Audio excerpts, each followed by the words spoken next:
For this video, ang target nating makita ay lahat ng systems ng cockroach. Una nating gagawin, tatanggalin natin yung mga appendages katulad ng antenna, legs, at wings.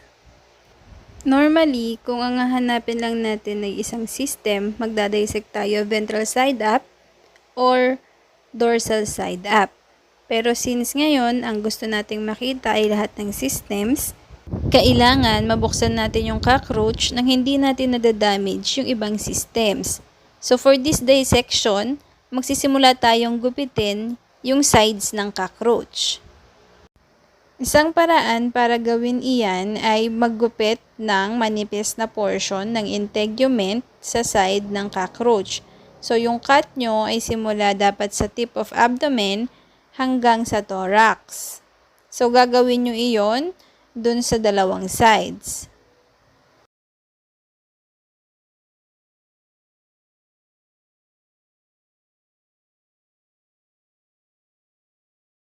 Kung nahihirapan kayo dun sa unang paraan, itong pangalawa, mas madali siya. So, ang gagawin nyo lang is i-insert nyo yung tip ng scissors nyo dun sa sclerite, sa pinakadulo ng abdomen, then gugupitin nyo siya hanggang sa thorax. Kaso, sa part na to, or sa method na ito, pwede nyong ma-damage yung reproductive system, lalo na kung lalaki yung hawak nyong cockroach.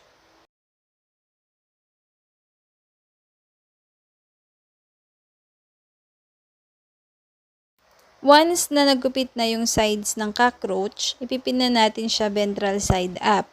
So, ipipin natin yung dalawang sides ng pronotum, tsaka yung tip ng abdomen para steady yung cockroach natin during dissection.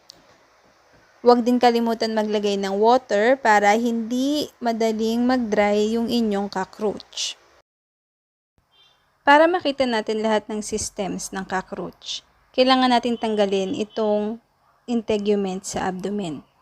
Huwag nyong simulan sa baba yung pagtanggal ng integument kasi mas mahihirapan kayo at mas kakailanganin nyo ng mas malakas na force. Ang gawin nyo ay i-hold in place muna yung thorax. Then hawakan nyo yung abdominal sternite. Then hilain nyo pababa. Kung napapansin nyo na medyo umaangat yung ibang systems, kailangan nyo yung i-hold down. Once na matanggal nyo na yung integument, makikita nyo na yung ventral nerve cord.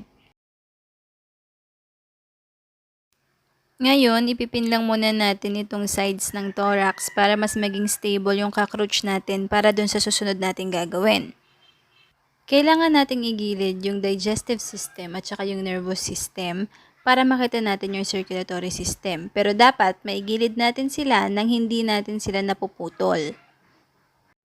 Para ma-achieve natin yun, kailangan nating unahing igilid yung nervous system. Since nakikita nyo naman na yung ventral nerve cord, pwede nyo na siyang ihiwalay dun sa digestive system. Make sure lang na habang hinihiwalay nyo yung nervous system sa digestive system, tsaka habang nilalagay nyo sila sa magkabilang gilid, hindi nyo nasisira yung circulatory system. So, para makasiguradong hindi nyo nasisira yung circulatory system, kailangan ang lagi nyo lang hawak is yung digestive system at yung nervous system.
Pwede nyo na itigil yung dissection dito kasi makikita nyo na dito yung major systems ng cockroach.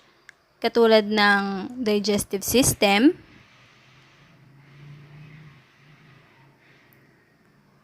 nervous system,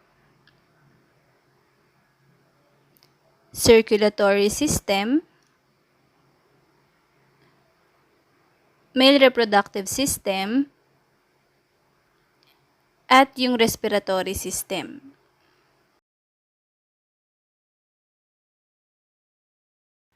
Pero kung gusto nyo naman makita yung halos lahat ng parts, then continue lang sa dissection.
Ganito yung magiging appearance ng final output nyo.